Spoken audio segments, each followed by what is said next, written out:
I think a lot of people have joined late also. So what I was saying earlier was also the same thing, that for me personally, CFA has helped me a lot. I don't think CFA, without CFA, I would have got this career trajectory which I got. I was able to transition from consulting to financial services, and that was only possible because I had a CFA.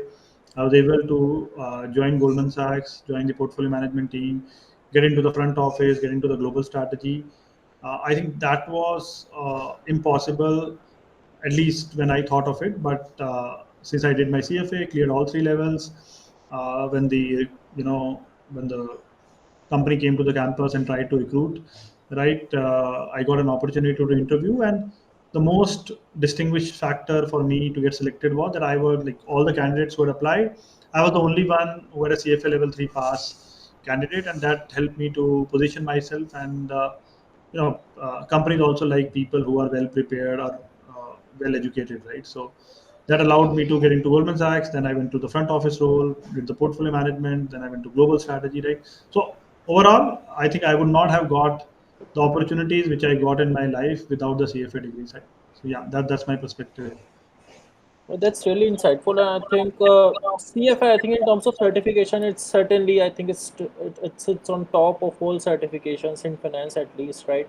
And I think over time, actually, it's a bit long debate that's been going on, like like about the credibility of CFA. But I think it's pretty safe to say that it's it's credibility, at least in the overall credibility, sits on top of any other exam, right? And I think it will continue to stay because the coverage that it provides, it's certainly much more than any other exam. The number of topics that are covered. I think so. Without further ado, like we'll get started. I'm going to share my screen. Sudhanshu, if you have the PPT, you can see if the option is there for you to share the screen. Otherwise, I can share it as well. Uh, I think I think but you can share it. I think I have to Okay, download it. no worries. That's completely fine. I'm going to share it. Uh, Let me know once my screen is visible. So, is it visible? Yeah, it's visible. I think okay, you can make it bigger. Okay, great. Yes. Right, it's visible, right? Yeah, it's visible. Okay, great. So, guys, we're going to get started, right? We're going to know about this in this webinar, like what are the career opportunities that you can explore after completing your CFA, right? Or maybe during your, when you're pursuing it. So, I think Sudhanshu, it would be great if you could provide a brief introduction about yourself, your background, so that people in this webinar know that whatever we are going to say in this 1 hour, in the next 1 hour, it comes with huge credibility. Right, definitely, right. Prateek, right. Regarding my career, now I think I am was a late bloomer. I will say, I was not in the financial industry. I started my career a little late. I was in consulting, right. So you know, eventually after some time, I realized that maybe I want to specialize myself, right. I don't want to be a journalist. And then when I decided that I want to specialize, that then the only thing which came into my mind was that where I am interested, right. So the industry which I was interested is in finance.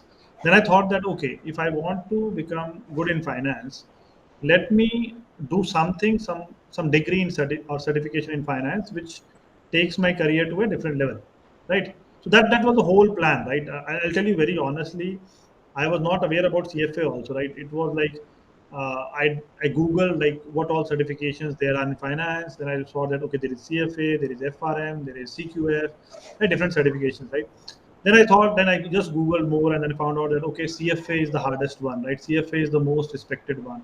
CFA is the most oldest one, right. With Mhm. CFA you get opportunity to go into a lot of different roles in your portfolio management, in big hedge funds, etc., right. Yeah. So that was my biggest motivation, right, when I saw it. And then when I saw that all the certification, I decided that okay, this is what I wanted to do. And so from when I decided to transition, I did CFA first, right. So I completed CFA first, and that allowed me to move to your what you say, uh, Goldman Sachs, right. So and that's how my career changed from consulting to financial services. and from there I spent almost 3 years doing total portfolio management, managing very, very rich clients. One of my clients was Anjali Pichai, Sundar Pichai's wife, right? So very rich clients, very big portfolios, a big team leading cross-functional teams with teams sitting across your Hong Kong, Singapore, London, New York. So it was a very intense kind of work. So after doing that for almost 3 years, I realized that maybe I should now think of other things, right? Maybe I should acquire more, opportunities. Then I got an opportunity in the global strategy, right? Global strategy in the markets. So it's a very niche role again. It's a front office role where you sit in the global strategy team. In India, very few people get to do that such kind of work. I was in Agree. fact reporting to very, very senior folks in HSBC, chief strategy officer, and all those people. And that allowed me to again look at banks and the global markets in a very different perspective, that how those are very interconnected. So I was operating for Asia Pacific models. I was operating for China, Taiwan, India, uh, Hong Kong, all those things, right? So that I did. So in between, I kept on upskilling also myself, CFA, FRM, all that, right?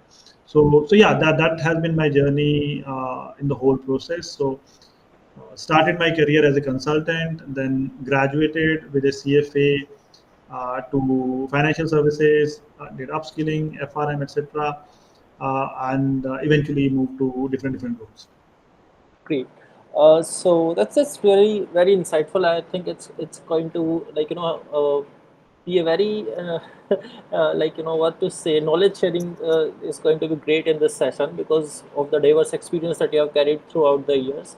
And just not to take too much of time, I would just briefly like to introduce myself as well.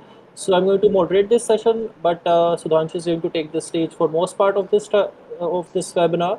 So just to briefly introduce myself, guys. So I have 9+ years of industry experience, and it is largely related to quant finance and risk management. I have worked in the risk management teams at EY and PwC. So I started my career as a quant research analyst with the JP Morgan, but then I switched to EY and PwC, where my role was, mostly as a consultant. The designation, of course, used to vary based on the firm to firm, but I was working on consulting projects for my clients, which were mostly US big banks, right? And as Sudhanshu journey goes, I mean, while you're working, so I think at some point of time you realize that it's good to have some structured learning, and I think that's where I also realized that it would be good to do some certifications along with the, which actually helps or aid my work, what I do. I come from an engineering background, so I have done my electrical engineering dual degree from IIT Kanpur. And to be honest, that was one of the reasons I realized that I should pursue these certification exams because I didn't have any formal degree as such or any certification. So, it's really good to have these certifications because they provide me a framework to look upon when you are working on. I would say, especially critical projects where you need to go into the depth and explore a lot of the things, right? So we'll go ahead, I think, and again, Sudhanshu, I'm going to, give the stage back to you, and maybe if you can start with this first slide, which speaks about the introduction to CFA. Yeah. So before I talk about CFA, what I want to highlight here is that, see, uh, why do we do certifications, right? Like, I want to highlight this point very prominently, right? See, certification has many uses. It's not only about, you know, learning. It is also about how you distinguish yourself from other candidates, right? So, a lot of people think that, okay, why should I study CFA? I already know finance, right? Let's say somebody is from CA background, etc. Right? The point here is that the job market is very competitive, right? You need certain certifications, certain degrees to highlight yourself. You need to separate yourself from the pack, right? So that's where the CFA comes there, that this is one of the certification that nobody can buy through. You have to go through all three levels. and it's a very globally recognized finance certification. Means it is done in 160 plus countries. It started in 1962, 60, 61, I think, right? And it focuses on your investment management, ethics, analytics. Now they have included your modules for Python also, data science also, which you can complete online. It opens you doors, uh, buy side, sell side, advisory role, equity research role. Uh, and not only this, right? I'll also add that if you're planning to do wealth management, if you're planning to open your own firm, if you plan to, let's say, uh, do investment banking, right? Anybody who has a CFA, right, he will bring a perspective which will be very unique, which will, you will have insights which others might not have, right? I'm not saying that others don't have, but you might bring your knowledge and you will come with an insights which are very very powerful and very very easy, because the syllabus itself which you study is quite hard, and you get a very holistic understanding, right? So overall the point here is that it's a gold standard, tough exam to clear, but once you clear it, I think there is a lot of value there. So again, it's related to the last slide only, like, and I think I've already covered it. So Yes. maybe if you want to add a couple, maybe Yeah. throw a bit more light here. Great. Yeah. So what I like about CFA, or what I really liked about CFA, see, I still have CFA books with me, right? Why I have kept it after even 10 years of getting a CFA charter is because the books have immense in-depth value. Whenever you get stuck somewhere, you can go back and refer to, your notes, or your, whatever examples you can see there. So that's one thing. It builds a very, very deep knowledge in many subjects, right? CFA consists of 10 subjects, right? Equity, fixed income, derivative, portfolio management, alternative investments, right? There is a discussion on your ETFs. There is discussion on even on Bitcoin. There is discussion on your economic factors. There is discussion on corporate finance. There is discussion on various different things, right? So the point is that it's a very holistic kind of learning, even quantitative methods, right? It's not that quantitative methods are not there. FSA, right? Financial statement analysis, right? Very, very important. So you have uh, one subject, right, which consists of 10 subjects, right? A lot of people think, oh, CFA is one subject. No, CFA is a designation which consists of 10 subjects, right? And you have to master 10 subjects to get past each level, right? And it's not only that, right? If you talk about, we're talking about CFA level 1 right now, but if you go ahead in CFA level 2, the questions are also different, right? CFA level 1 is multiple choice questions. CFA 2 is also multiple choice question, but those are itemized custom sets. Itemized custom set means that you get case studies there. Then CFA level 2 is all about your essay based exam, and then you have a career trajectory there that you can choose private markets, public markets, etc. Right. So what I'm trying to say, right, trying to say overall here is that if you are looking for, if you are young, and if you are looking for a deep conceptual guided program, if you're looking a program or a certification which is really valued, which cannot be bought, which has deep industry respect, right? I think there is no certification which comes any closer to CFA. And since lately they have added your Python modules, their data science modules in their website, they provide you so good resources. I think there can be nothing better than that. So, in light of this, I'm going to move to the next slide, and I think like this is the core, like where we want to discuss what we want to discuss in this particular session. So, the career domains, right? I think I've listed down a few, but of course there could be a few beyond this as well. But these are the ones that I've listed. So, Ansh, if you could throw some light on these, career domains. Definitely, definitely. So again, I think I covered up a little bit Yeah. that it opens your door into investment banking. It opens your door into asset and wealth management. It opens your door into equity research, risk management. But it's not only, right. Even product management. Right. Let's see, you are building a product for your, you know, fintech company, right? So CFA doesn't harm you, right? Because you bring a deeper knowledge about the product, right? You need to have that. Okay, we need to design our product in certain way which gets you more clients, right? If you want to, let's say, build your career in risk management. Again, people say that risk management only FRM is required. I'm not denying that FRM is a very strong certification in risk management. I'm not denying that. But what I'm trying to say is that CFA also gives you adequate knowledge, right? Uh, that you can still have a foot in the door, right? You can still uh, excel in the risk management space, right? And other than that, as I told you, that if you are, since the boundaries of technology and your wealth management, technology and banking are blurring, right? A lot of you would be surprised if I say that your Sundar Pichai has done CFA, right? Nobody will be knowing, right? Very few people will be knowing that Google CEO Sundar Pichai has a CFA, right? Google it, right? You can Google it right now. You can find out that Sundar Pichai has done CFA, right? Now, why has Sundar Pichai done CFA? Right? That's a very surprising thing, right? Now, I'll tell you who has all done it. Snapdeal CEO Kunal Behel, he has done CFA, right? CFA 1 or 2 level he has done, right? So there are entrepreneurs who have done CFA, right? See, it is about knowledge. It is about understanding. Whether you are going into venture capital, whether you are going into private equity, right, which are not listed here, right? So there are many uh, careers which are at the intersection of your technology and your finance and your wealth management and your investing. So CFA gives you a framework. CFA gives you a framework to solve difficult problems, right? If you are, let's say you are an entrepreneur, you are going to an investor, right, and you're looking to raise funding, right? So that helps, right? In fact, I know, a teacher, right? I know a teacher. You can Google her name, Karishma Behel or something. She is a very famous teacher of GMAT, right? She's GMAT tutor, Karishma Behel or something, right? So once I was speaking to her, and she told me that she has done CFA, right? When I asked her, like, why did you do CFA, right?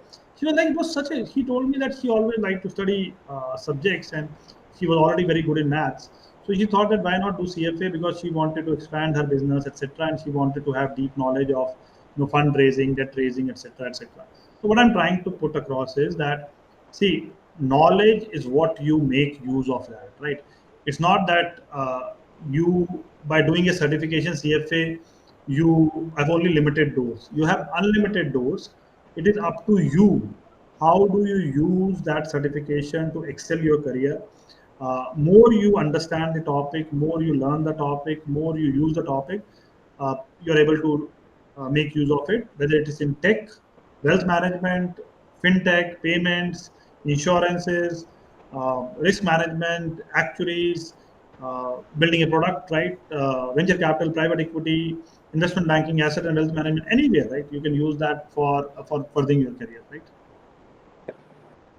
I also agree completely with this fact that even I have seen, like, while I was working with the previous firms, PwC, EY, both, that as people progress more towards, let's say, senior manager, director, or partner kind of roles, almost each one of them had that CFA added over time to their profiles. I don't know, like, whether it's because of, like, because not all of them had that job which exactly demands CFA, but I think it's more to do with personal learning, because they wanted to do it at some point of time, and maybe they were able to relate the concepts which are covered in CFA, as the syllabus is so wide.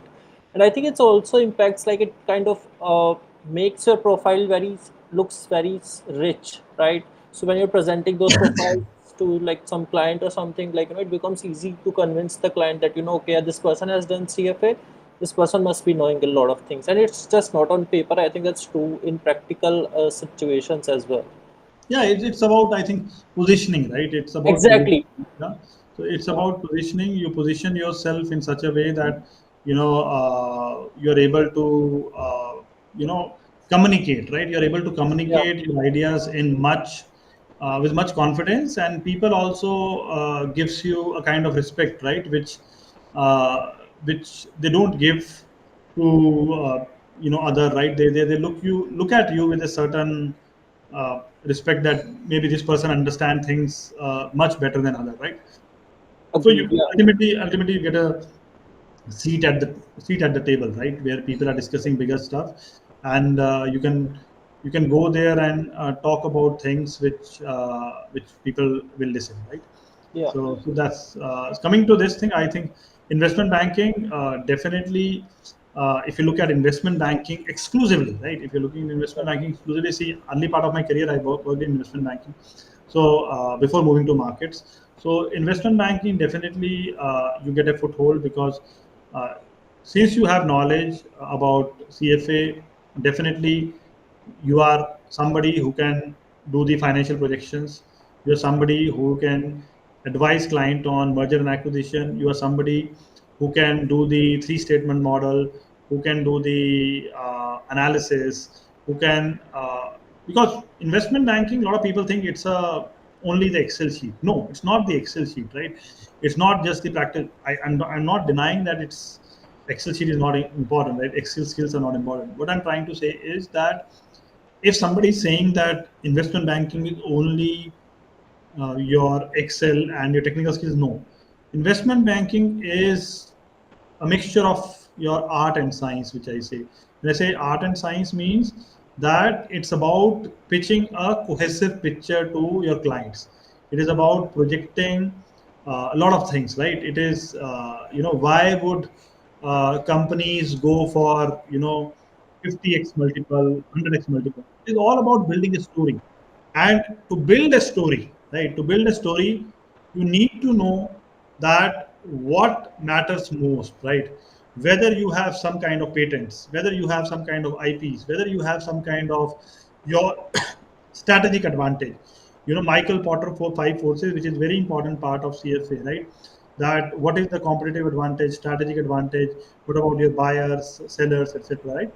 These kind of things, when you understand and when you incorporate these kind of things in your pitch deck, in your presentation, and you give it an idea in your deal structuring and your merger and acquisition advisory, right? These things put things in a very different perspective, right?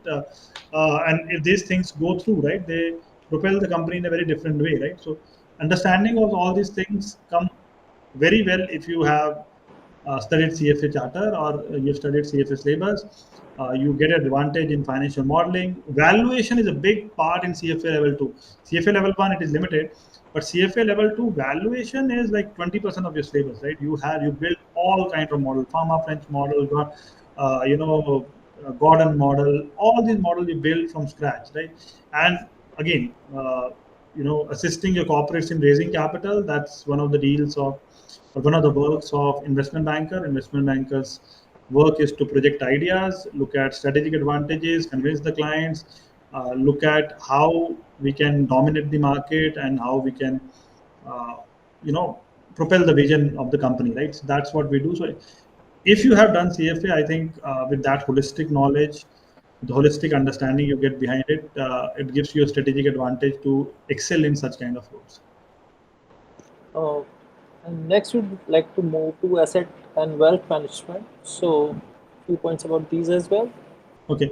So yeah, asset and wealth management, I worked here. Like this is what I worked mostly my life. I worked in your portfolio management for HNI clients. I told you, Anjali Pichai's client account was with me, right? So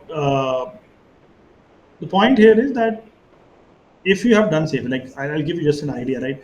See, when a client comes to you with a $500 million, right, account, then you get a something called your uh, investment portfolio statement, right? So you get a huge contract which is like say 100 pages, right? That contract will have things like where the client wants to invest, little bit idea, right? They will give you that some mandates that clients want to invest in emerging markets, client wants to invest in, not invest in Venezuela, client want to not invest in North Korea, right? So the point here is that if you are somebody who understand the products well, you understand that okay, I can invest in fixed income, I can invest in currencies, I can invest in equities. In equities also you have large cap, small cap, micro cap, whatever you have. Then you have technology products, you have your structured products, you have different ways, right? You can hedge your portfolios, you can build asset allocation, you can diversify it, you can take exposure among commodities, you can have directional bets, you can look at you know investing has changed, right? I don't know how many people are following, but with time, investing has changed a lot, right? Right. Maybe you have not seen in India, but I don't know how many people know that recently Oracle company, right? Oracle company's share jumped 40% in a day, and the person, the Larry, who is the owner of Oracle, who holds 40% stake in Oracle, he became the richest man of world for some duration. Eventually, Elon Musk again became the richest person. But the point what I'm trying to say is that in this world of your super intelligence, your AI, and all that, taking decision faster, taking your decisions with full analysis, taking your decisions with a directional bet can make you a lot of money, right? So people who would have invested in, let's say, Oracle, and they saw such a huge jump, they would have made a lot of money, right? So my point is, in this world, suddenly thematic investment. In this world, suddenly investment where you are very focused on different asset allocations, diversification, and different strategies. If you get it right, you make a lot of money. Right now, to get it right, you need to have a holistic understanding. And now, to have a holistic understanding, I don't think there is a better program than CFA, because that's the only program which teaches you valuation, investing, the portfolio management, your uh, Harry Markowitz, mean variance framework, your economic theories, your backwardation, your contango, in lot of detail. You understand the economic drivers. You understand that how things move with your uh, macroeconomic factor. You understand the shenanigans of your financial statement. You understand that how people can make you fool by your financial statement. So if you have that kind of in-depth understanding, that definitely gives you a cutting edge, which not many people have in this world, right? And that definitely propels your career, right? Because that's a very super advantage you can have in your career, right? So asset and wealth management, you can make a lot of careers: mutual fund, hedge fund, pensions, investing in the markets, building portfolios, opening your own firm, HNI clients, asset allocation, diversification, anything you name it, right? Now we can invest worldwide wherever we can do, so that's a big advantage. All right.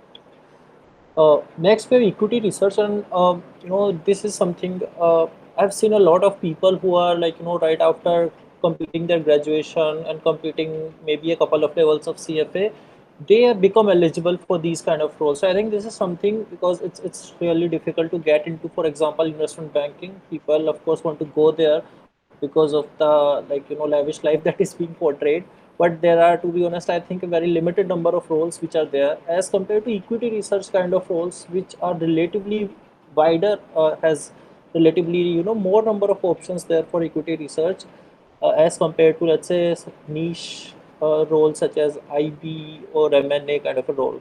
Right. Yeah, true. Right. Equity research is more widespread, I would say. But again, equity research is also going through a tremendous change now.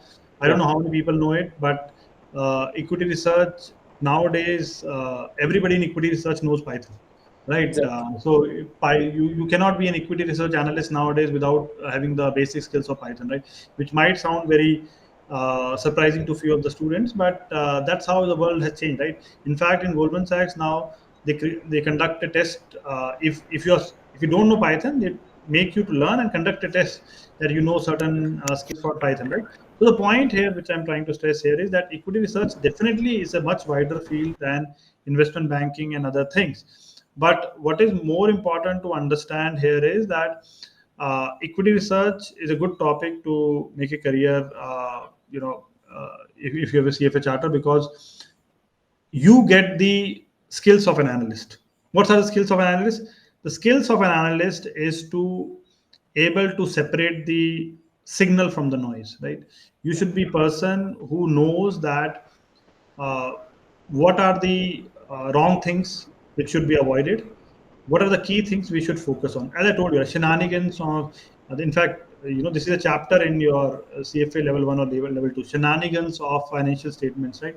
So shenanigans of financial statement means they talk about that how people fudge their financial statements, and how a good analyst can read and understand that fudging, right? How can you ensure that you don't fall for the traps of fudging of your financial statement, right? So you can understand by this example that how much focus they have on the quality learning that you understand. And anybody who understand this, right, for that person, doing your equity research, right, becomes your very very easy, right? Because you kind of understand that thing very deeply, and once you understand that thing deeply, you can apply that in your career, right?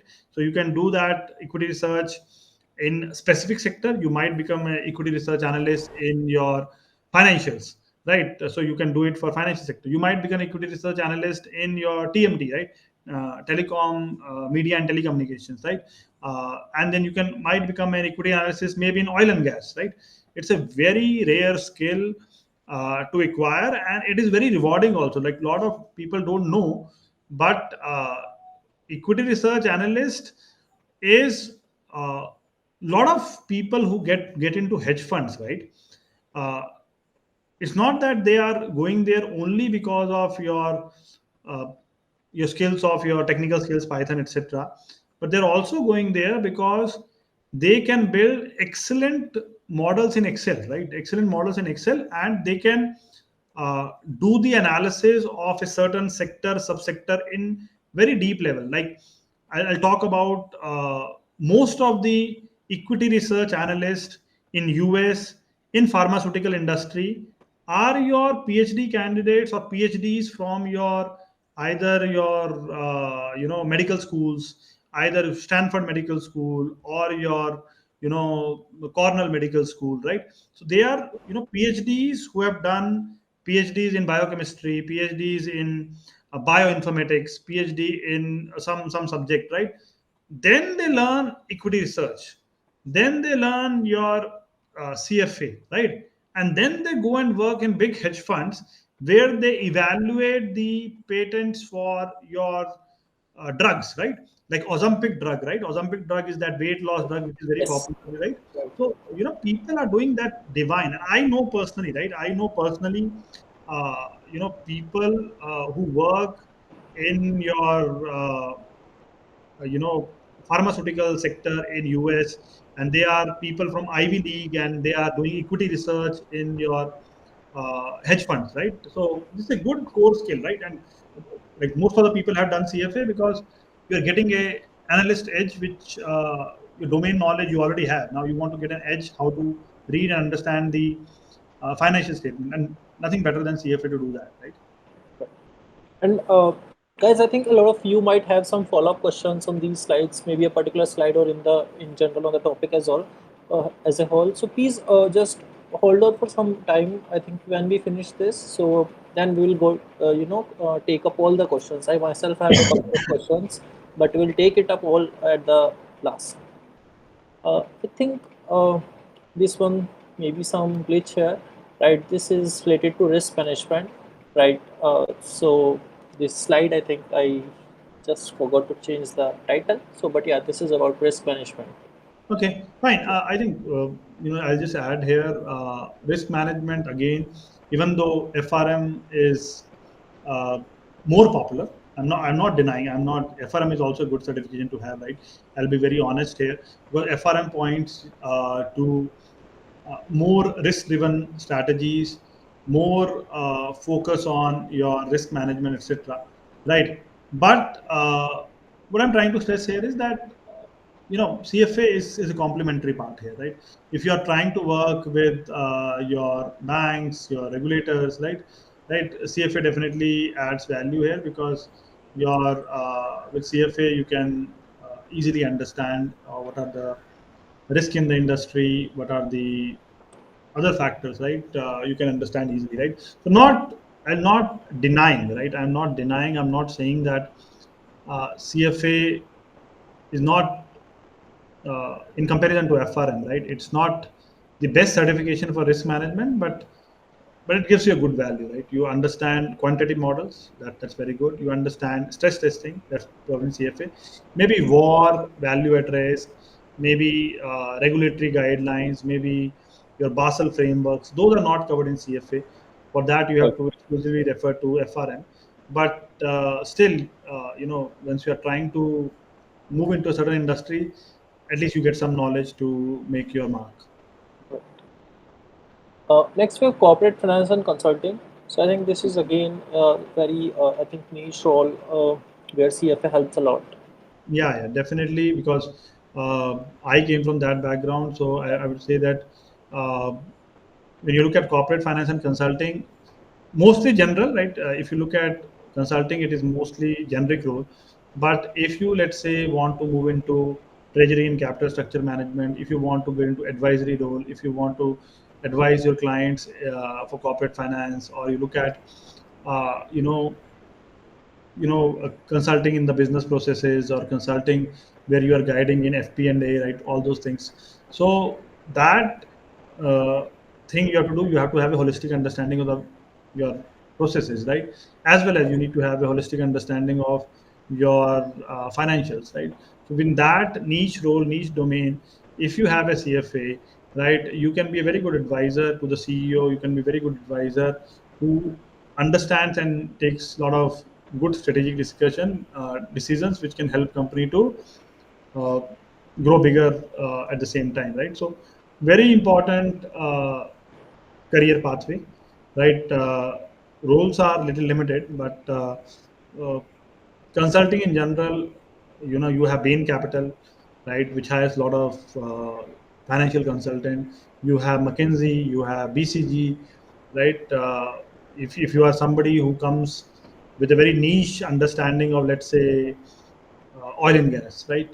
You are somebody who understands your hydrocarbons very well, right? If you have that kind of understanding, maybe you can go and work with a oil and gas company in your financial consulting and guide them how to improve their debt ratios, or how to ensure that profitability increase, etc., right? So that's very helpful if you want to make a career there. Again, CFA with a covering of so many topics and so many deeper topics, it really helps you to excel here. Right. Uh, Next, there are some related alternative careers like sustainable finance, right? Where ESG for there, like there's a separate certification as well, right? Then some few related to fintech or let's say academic roles. So, do you please give some examples which you are maybe familiar of, or you know a bit more about these? Definitely, right? There are definitely alternative careers. ESG is growing a lot, right? Yeah. Your lot of projects are coming in. Your how can we carbon credit markets, your sustainable finance, your even banks are hiring. Indian banks are hiring, right? Indian Right. banks are hiring people who have knowledge about sustainable finance. There are a lot of funding coming in sustainable bonds, climate bonds, green bonds, right? So it is not easy to understand those subjects, right? Because the metrics used in your sustainable finance, ESG, are very different from the metrics used in your other kind of your uh, Financial analysis, like in yeah, general. right. So in fact, there are some very niche firms also, right? I'm forgetting the name, but there are very niche firms which operate in this market, and uh, the niche firms need to develop those niche models, and to develop those niche models, they are looking for people with domain expertise and modeling skills and valuation skills. And if you have that, whether you have acquired that through CFA or somewhere else, right, you are a very valuable resource for those companies, right? So that's very helpful. Then fintech and data analytics, I think already covered that. Fintech, Yes. product management roles also, you can use it. Data analytics, that's a analytics skill for an analyst. I think that you develop with greater understanding. Academic and research roles, even though not directly related, but yes, if you are looking for pivoting from your, let's say, industry to academic, I would say PhD works more better there. But even if you have a CFA, you get an advantage. You know, in other words, one advantage I can see from academic perspective, I can say, is that, let's say, if you are looking for admission into Rotman School of Management, right? Rotman School of Management. So one of my friends, right, juniors, in fact, one of my juniors went to Rotman School of Management because I told him way back in 2015 that Rotman School of Management if you are CFA level 3 pass, you don't have to give GMAT, and you can directly apply for the MBA program. You will have an interview and you can qualify that. So he was very afraid of maths, so he didn't want to give GMAT, and he passed CFA level 3 from Pune, and he went to Rotman School, and he's now settled in Canada, right? Similarly, if you are a CFA level 3 pass, I think you don't have to give GMAT for London School of Business also, right? There are many schools, right? What I'm trying to put across is that lot of your business schools, lot of your other schools recognize CFA as a very comprehensive degree. And if you are somebody who's looking for your higher education thing, and you want to migrate abroad, and right, look, so this is one of the paths which people have also taken, that you have used the CFA as a degree to counter their low GPAs, a degree to counter their admissions or avoid GMAT, right? Because maybe sometimes people find it very difficult to get a high score in GMAT. A 760, 740 is not easy to get. Another way to counter that is get a good, like pass all three levels of CFA. You directly get an interview call and you can get that, right? So Yeah. what I'm trying to say is that a lot of business schools are accepting CFA as a very valuable degree in support of, or which can be used in lieu of the other requirements for the admission. Uh, Next, we have some. Yeah, so this is again like not a particular like job role, but yeah, just the fact that all these opportunities are global opportunities, right? So they have mobility across regions, right? So again, as CFA is a examination which is recognized globally. So and you are mostly working with the teams. Your counterparts would be sitting across the globe. So, from your experience in particular, like Sudhanshu, could you give some examples like where you were working with global teams, right? And what was that experience like? Okay. Yeah, so definitely, right? In all of my roles, I've worked with global teams, and I've seen that uh, first of all, when you're leading global teams, it gives you, like, when you put a certain designation behind your name, it gives you a general respect, right? People understand Yes. that, okay, whatever this person is speaking, he's speaking from the position of authority, right? So that's a big advantage. Second thing is that if you're looking for internal mobility, if you're looking for going from, let's say, India to UK or India to US, right? So that also helps, because, right, because people want your employees with such kind of certifications, right? So if you have such kind of certification, there is definitely an advantage which you get, right? And it is recognized by top banks, right? Top investment firms, top hedge funds, anyone, right? It is recognized, and definitely a competitive edge, because very few people pass. If you think about how many people pass all three levels, you will count it less than 10%, right? If you just take the simple multiplication of passing of exam of the all three levels, right? So Right. you definitely have a competitive edge here in the exam. Uh, and next is simple, like how we can maximize the career benefits of CFA program. So these are few things, few bullets that we have put down. So would you like to throw some light on these points? Definitely, right. The the point which I want to add here is that CFA is not only a degree, but it also gives you an opportunity to network with people. First of all, right, network with people, because they have a lot of events across, which helps you to uh, portray your skills, meet people, portray your career, excel your career, right, and allows you to upskill. Right, upskill means that there are a lot of courses, etc., on the your uh, their portal, which helps you to learn, right? So that real world projects, etc., which they do, right? Secondly, you can combine your CFA with programming skills, etc. Python is on the portal, which is essential part of CFA level 1. Now, if CFA level 1, you will, the result, you will not never get CFA level 1 result if you don't pass the Python of level 1, right? And then they have data science for level 2, and then they have something for level 3 also, right? So that's a good addition. They are doing it. Obviously, you have to combine your CFA with Python and SQL, your Excel, networking, I told you, upskilling and opportunities also, I told you, right? So uh, you get, if you get a CFA, like, you get a lot of advantages with your designation and your career, right? So Right. that's the whole point. Right. So I think these are the few key takeaways from this session. I think you can summarize it better. I think you have already spoken about all of these points, but why not just summarize it once? Yeah. So yeah. So like I'll not. What I'll say here is that the job market is competitive. You have to distinguish yourself. You have to portray that how good you are. You have to separate yourself from the crowd, right? You have to show additional skills. If everybody is fighting for the same number of jobs, right? How do you do that, right?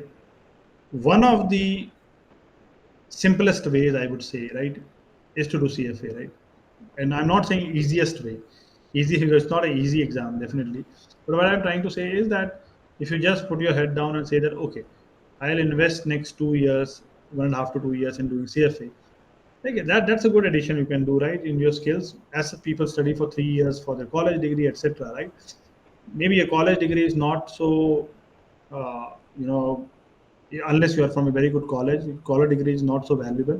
But if you do a CFA is definitely valuable, right? Worldwide accepted degree, right? It is considered to be master degrees by some people also. Some, colleges consider it so worthwhile they skip the GMAT entrance requirement. So consider it as a degree, consider it as a holistic program. Uh, your simple, unless you are from IIM, IIT, right? It is, I think CFA is more valuable than your college, right? So you should think about that, and you should definitely invest as much time as possible because it will give you a competitive edge, which nobody can take away, right? Nobody can take that easily. You are in the selected lot of people, which are very very few in the world, and that gives you a definite advantage in the job market. Thanks, Sudhanshu. I think I would also concur with this fact, and then CFA combined with practical skills like Python, SQL, or Excel, and then you use these two to build some practical projects, right?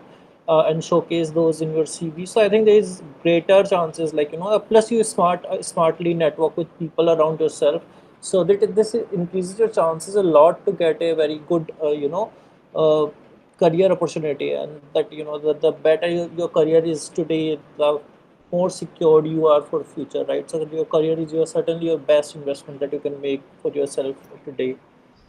Definitely, definitely can't agree more.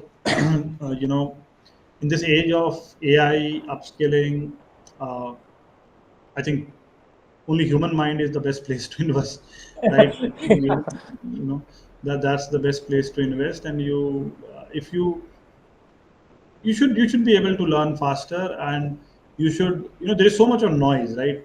What I'm trying to say is noise means uh, everybody is expert on YouTube, right? But when it comes to That's real world expertise, right, there are very few experts, right? So my point is, don't chase YouTubers, chase the real knowledge, right? That's my point. And I would also like to extend that to LinkedIn as well, because I keep seeing my LinkedIn flooded with a lot of posts coming with generic knowledge, or maybe just repurposed content, right? No harm in consuming that, but I think it's good to know, to, as you said, distinguish real knowledge from noise, right? Because most of the times it is simply just noise and not adding any value, right? Right, definitely, definitely. So I think, guys, you can let me know in the comments like what is your dream role after completing CFA, right? And next, what we're going to do is we are going to take some questions, right? I'm going to stop presenting my screen, right? And since I put in some efforts in organizing this, so I'm going to give myself this advantage of asking first question. So Sudhanshu, the first question that I have, I have a couple of questions, but I will only ask one for now. So since I think last couple of years, especially the last year, we have seen exponential growth of AI. Like there have been a lot of AI products like Cloud, ChatGPT, different models of ChatGPT. Google has its own version, Gemini, right, and all of that, right? And a lot is being discussed about how these are going to change the career, in general across all segments, all industries. but in particular, like in finance, for this particular discussion. So, given we are going to have so much of AI in our use within next coming few months only, and few firms have already started to build on top of that. How is CFA still going to, like? Do you think CFA is going to still stay relevant for finance jobs, or a lot of it is theory, so it will not be needed that much, in coming years? Okay, I think that's a very difficult question to answer, right? Because Yeah, the way AI models are progressing and the way knowledge is being commoditized, right? Everything is available in your fingertips, right? Things are definitely changing. I'll not deny that. But it is changing for everyone, right? It's not that only CFA, right? It is changing for every subject. Every subject is becoming, the more AI models are answering it much better than humans, right? that's true. But I think what is more important to understand here is that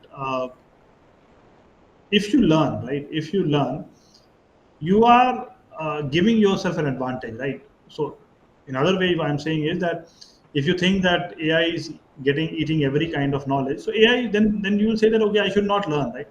So it's not like that, right? The point here is that first of all, uh, it's a good course to do. Definitely will add a lot of value. Definitely it will help you outshine others. If I have to select a candidate who knows AI and has a CFA, and who doesn't know AI and has a CFA, I'll always go to take a candidate who has a CFA, right? Why? Yeah, Because learning AI is not difficult, right? Learning AI is chat GPT model, anybody can learn, but learning CFA is difficult thing, right? That's the that's true. point. Secondly, uh, hallucinations I don't think will stop very soon. AI models, whatever it is, right? A lot of time they give bad answers, they give wrong answers.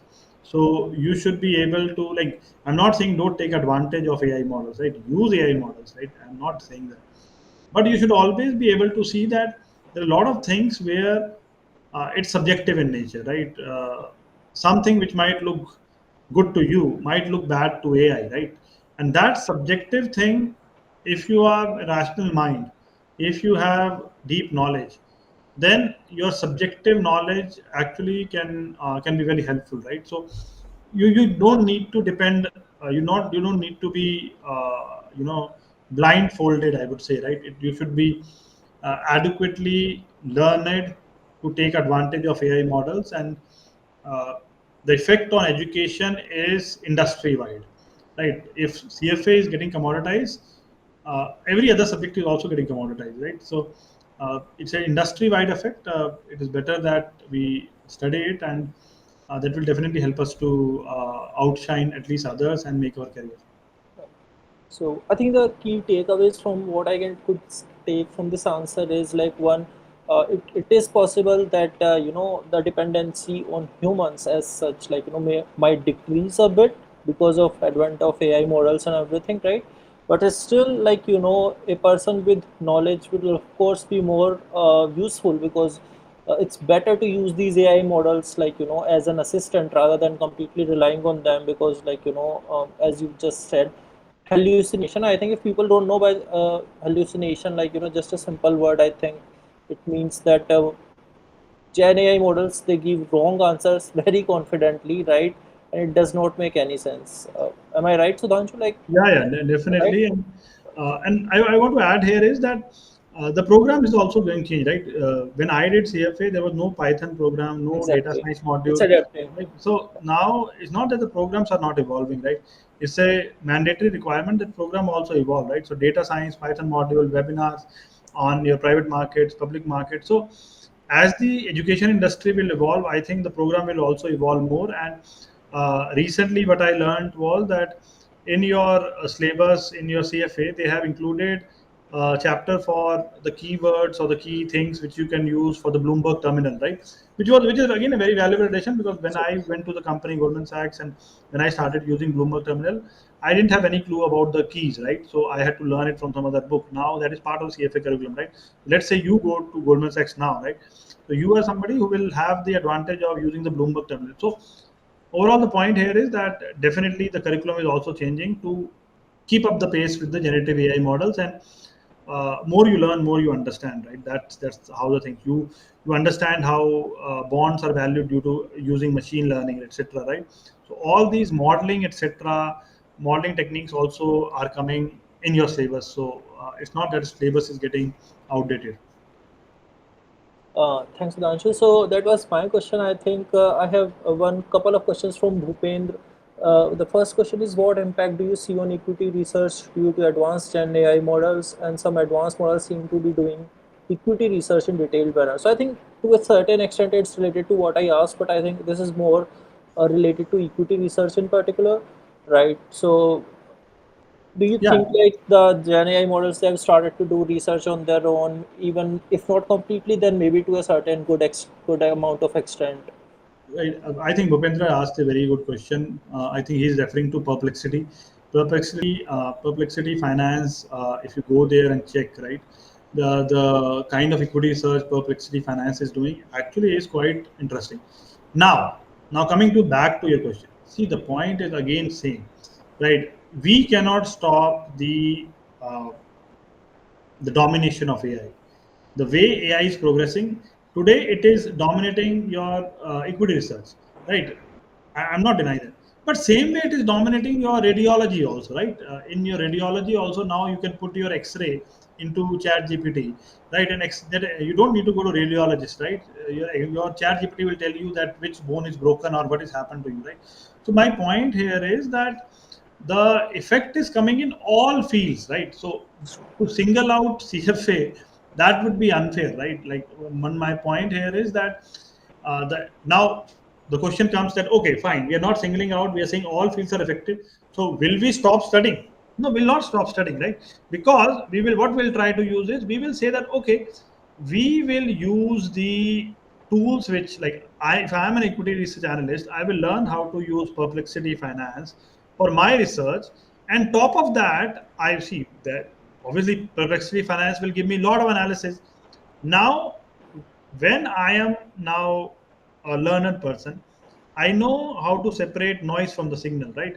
So I will try to come out with, uh, you know, basically point here is that generic knowledge everybody would have, Yeah. but specific, knowledge which makes money, specific knowledge which is action worthy, that knowledge will not be given by generative AI models, right? So even though what you are saying is that everyone has perplexity finance, everyone is reading the same kind of report, but is everybody making the same money? No, no. So the point here is that you have to add your analyst skills on top of that to understand. Okay, fine. This is my basic report. Do I have anything extra which I know which can add value and which can help me to grow, right? So the level of your understanding of equity research has to be, has to grow now. You have to upskill yourself, and then that is applicable in all fields now, to be fair, right? Yeah. So I think it's wise to say that maybe like these Gen AI models for different like Cloud Age, Chat GPT, or like Perplexity, they might be bringing their own like particular models also. But yeah, they are as good as the person who is using them, right? So basically, the kind of prompt engineering that is being done by the person, the kind of questions that are being asked by the person who is using it, right? So that's you can only expect an answer which is good to the extent to which the question is asked, right? So if the question is no, it's like garbage in garbage out. If you're asking a stupid question, it will give you stupid answer or maybe relevant answer, right? uh, I think it's true to say that, right? Because if a person, let's say, who has done CFA and he is also hired as an equity analyst, compared to a person who has not done CFA and that person is also hired as an equity analyst. But I'm definitely sure that this person who has done CFA would be able to use AI at a much like better in a much better manner as compared to the person who has not done it, right? Because he would be able Definitely. to ask good relevant questions. Right, right, definitely. Because see, a lot of people say that, oh, check ROE, check ROCE, check P by B. Now, P by E, like simple route, right? Yeah. People say, oh, check price by earnings. But once you know that, checking price by earnings is the thing. Like, I'll give you a very simple example. A lot of people say that okay, if I have to buy HDFC stock or a ICICI stock, I will check the price by earnings of HDFC or ICICI. Here the problem comes now. People who understand CFA will say that in banking stocks, you never see P by E. In banking stocks, you always see P by B, right? Price by banking, right? It's a very Right. simple doubt. But I have seen a lot of people, they keep on stressing, no, no, every company has to be studied by P by E, right? Right? No, you don't study every company by P by E. There are certain companies which are studied by P by B, right? So my point here is that understanding, it's a very simple CFA level 1 example, right? Very simple CFA level 1 example, that banking industry is never studied by price by earnings ratio. Banking industry is studied by price by book value, right? So what I'm trying to say is this kind of understanding can only come when you understand the fundamentals, right? So that you need to ask intelligent question, as you said. Right. And this second question, one more question from Bhupendra, that is it advisable to or possible to do both CA and CFA together? And he's asking this question for his son who wants to make a career in this field. So I'll give So, you a short answer. I think he should do both, right? It's very complementary skill set. CA is more about taxation and all those things in India. CFA is more about investment management. So there is some overlap, but definitely there are a lot of other things which are entirely different. CA is very Indian centric designation. CFA is international designation. So definitely the short answer to this is yes, yes, yes. yeah. So then we have one more question from Amresh, that what are the career prospects available for a 41 years old public sector bank employee after completing CFA, leveraging commercial banking experience? Okay, so the point here is that, see, I'll be honest here. If you are thinking that you will be able to leverage your past experience into your investment management or portfolio management, that might not happen, right? Because if you start CFA today, you compete by 43, 44, right? So you will say that no, give me the salary of 20 years work experience and give me in investment management. No, because for investment management field, you're a fresher, right? But what I'm trying to say is that maybe in commercial banking, you might find avenues, right? You might find avenues. Maybe I don't know what are the different things in your commercial banking. But let's say there is a trade finance role, right? There is a trade finance role. There is, you know, any other role in commercial banking. Commercial banking, but my sense is that trade finance comes under that. Your import export related businesses come under that. So if you can find a particular role which can use your knowledge of CFA, then it will be very helpful. But if you are thinking that okay, I want to make an explosive career in your investment management, then you should be ready to sacrifice a little bit also, because people will not consider your total previous experience. People will not say that, oh, your 20-year experience will consider in this field. No, for them, you are a new person. What you can do is, like, if you're really passionate about it, what you can do is that you can do projects side by side. You can build equity research reports. You can build models. You can build valuation. If you can build, let's say, good modeling skill, right? If you can build good Excel models, if you can build models which can, which actually worked in the world, right? Like you build a model and which help you, make money, or help you, investment thesis around it, then people will appreciate. But if you go without those practical modules, etc., I think it is a little tough. I would say not so easy, because you already have almost 18, 20 years of experience. So my suggestion here is that choose your battles wisely. If you are really looking forward to this, right? If you're very passionate about CFA, then do CFA side by side, build models, use the knowledge which you acquire in practical skills, and then kind of portray yourself as a candidate to a small firm, and with a results, so that they can hire you and you start your journey. But directly expecting that somebody will hire you with 18 years of experience from commercial banking to investment banking, that's really tough. Things don't work like this.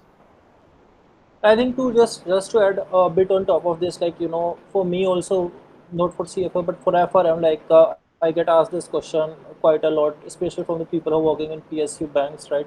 That if they have, let's say, over 10 plus years of experience, and then they want to, like, do FRM and then study a bit about Python, build models, and then project them as an analyst, right, and get those jobs. So I think it does not work that way. Like if they are looking for a fresher, so then that is the age bracket also. They will not, the firms are not going to specifically mention that, but that's what they are looking at. That okay, if I'm looking at a fresher, then maybe a campus joiner, or maybe someone in the range of, let's say, at max 2 3 years of experience, right? So it's not just about the salary part; it's about the age factor as well. But as Sudhanshu mentioned, I think the best way is to use this approach where you can transition your way to, let's say, corporate bank, if that's where you want to go.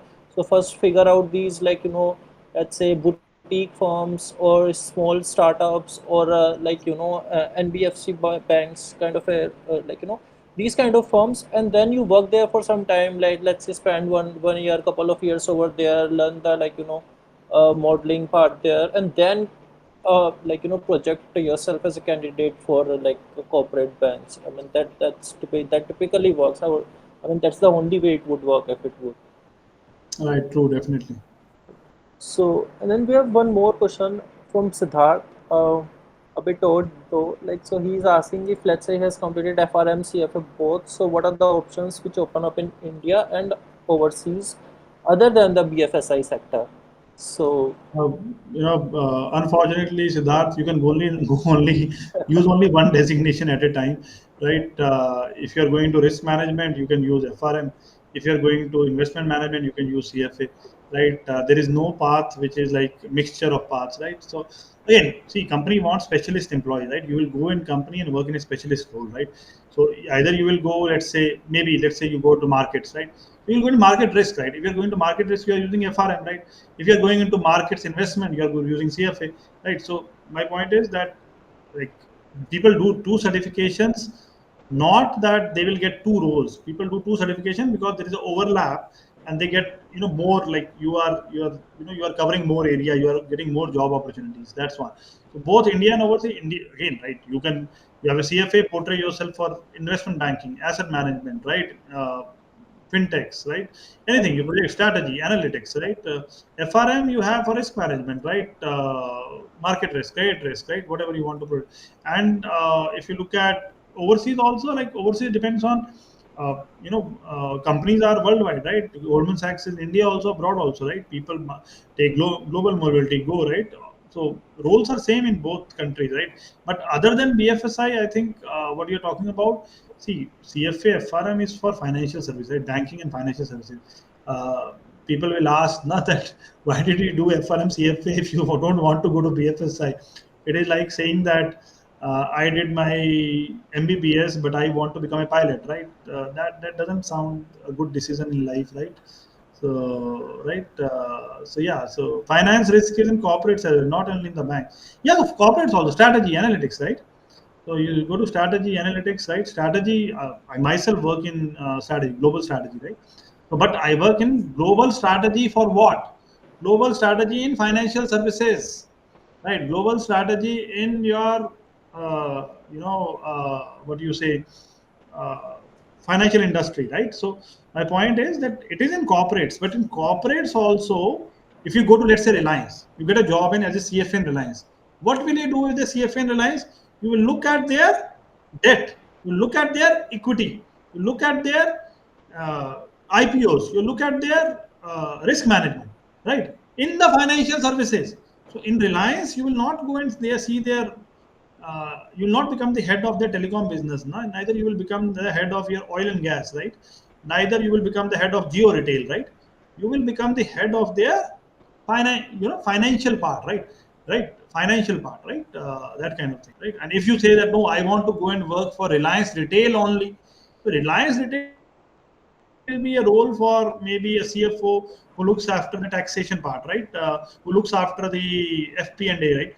That role, CFA, FRM is not that useful. CFA, FRM are useful for markets, for risk management in financial services, risk management in your banking and financial sector, right?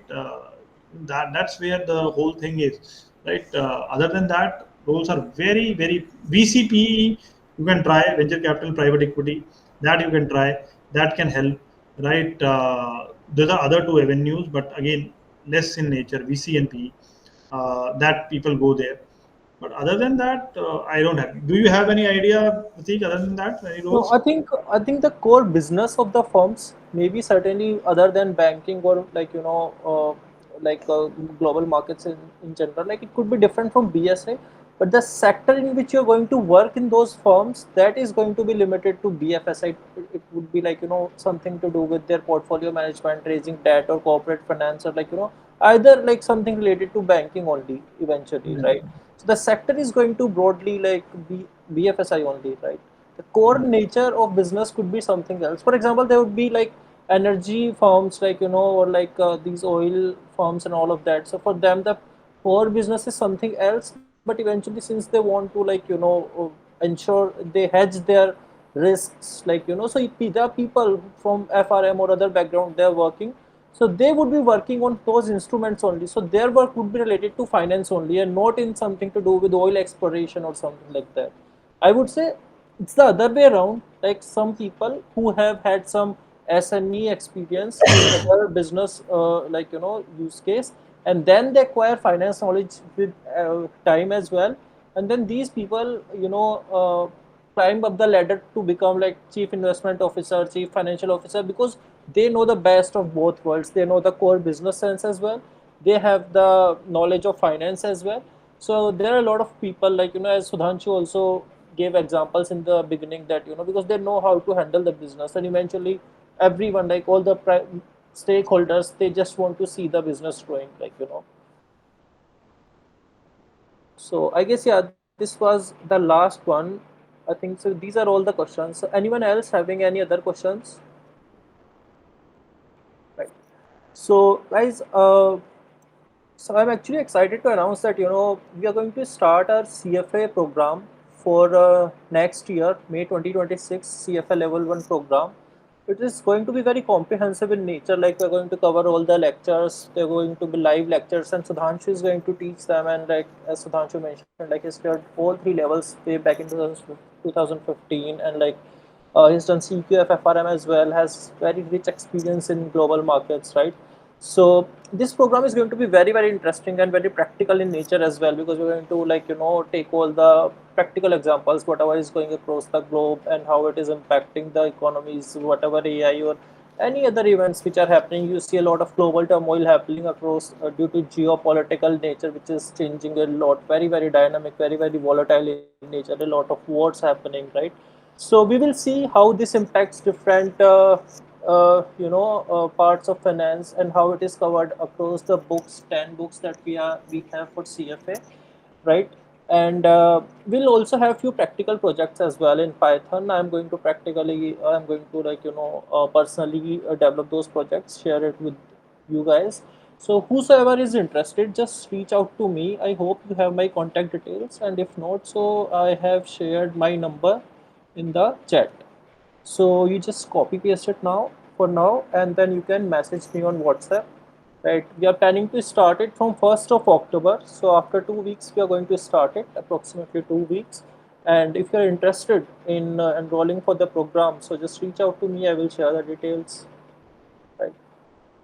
So, Sudhanshu, it was really, really wonderful having you on this webinar, and like really appreciate you for taking the time out, almost 90 minutes. And in case you were planning for the maths, really sorry, you might have missed first Ah, 5 6 hours. And I'll give your weekend back to you.